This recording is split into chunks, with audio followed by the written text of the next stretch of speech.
আমাদের দলের চেয়ারপারসন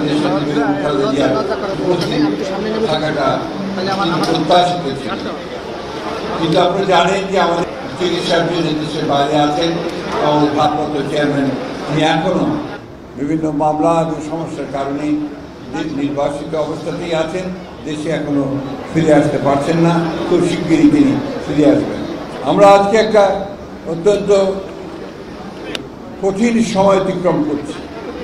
আপনারা সবাই জানেন যে একটা ভয়াবহ ফ্যাসিস্ট সরকারের হাত থেকে ছাত্র জনতার অভ্যুত্থানের মধ্য দিয়ে তাদেরকে পরাজিত করে বিতাড়িত করে আজকে একটা অন্তর্বর্তীকালীন সরকার গঠিত হয়েছে এবং একটা নতুন গণতান্ত্রিক পার্লামেন্ট এবং সরকার গঠিত হবে সেই প্রত্যাশা নিয়ে গোটা মানুষ, গোটা জনগণ অপেক্ষা করছে। সংস্কার কমিশন গঠন করেছে, আমরা তাদের সঙ্গে সম্পূর্ণ যোগাযোগ রাখছি এবং তাদের যে প্রস্তাব সেই প্রস্তাবগুলোকে আমরা পরীক্ষা করছি এবং আমরা আমাদের মতামতগুলো সেইভাবে আমরা উপস্থাপিত করছি।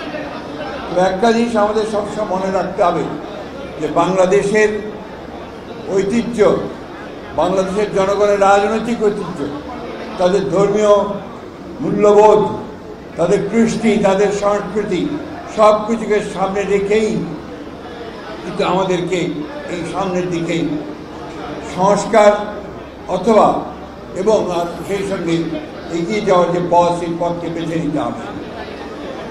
শুধুমাত্র অনেক ধারণা থেকে, বিভিন্ন রকম ইউটোপিয়ান চিন্তা থেকে চিন্তা ভাবনা করলেই সমস্যার সমাধান করা যাবে না, অথবা আবেগের মধ্য দিয়েও সমস্যার সমাধান করা যাবে না।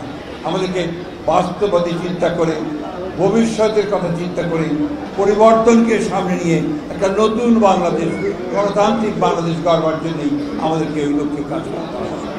আমি সবাইকে আবার অনুরোধ করব যে আপনারা সবাই অত্যন্ত সচেতনতার সঙ্গে, সতর্কতার সঙ্গে আপনাদের ভূমিকা পালন করবেন।